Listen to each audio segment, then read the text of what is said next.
आगे बढ़ेंगे और खबर शामिल करेंगे लाहौर से। हमारे ब्यूरो चीफ लाहौर अजीम चौधरी की रिपोर्ट के मुताबिक जहां पर यंग डॉक्टर्स और नर्सिंग की जानिब से शदीद एहतजाज किया गया। सेक्रेटरी हेल्थ के दफ्तर में नर्सिंग स्टाफ और यंग डॉक्टर्स की एक बड़ी तादाद ने खानेवाल DHQ अस्पताल की इंतजामिया के खिलाफ एहतजाज करते हुए भरपूर शिरकत फरमाई। एहतजाज में DHQ अस्पताल खानेवाल इंतजामिया की तरफ से अस्पताल के स्टाफ नर्स के बच्चों को इंजेक्शन लगाने और उनकी मौत हो जाने पर नर्स के खिलाफ 302 की दफा के तहत FIR दर्ज करवाने के खिलाफ नर्सिस और डॉक्टर्स की एक बड़ी तादाद ने शिरकत की, जबकि ये इंजेक्शन मुकामी अस्पताल की मुंतखब करदा दवाई थी और अस्पताल के स्टॉक से लेकर इस्तेमाल की गई थी और इसी अस्पताल के डॉक्टर की हिदायत पर बच्चों को दी गई थी।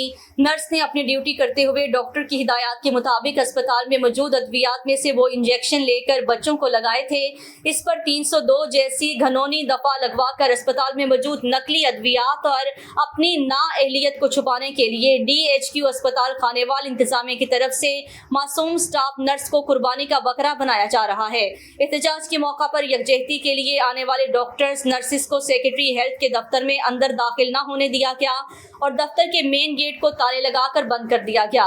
लेकिन नर्सिस और डॉक्टर्स के शदीद एहतजाज के बाद SP पुलिस की हिदायत पर ताले खोल दिए गए।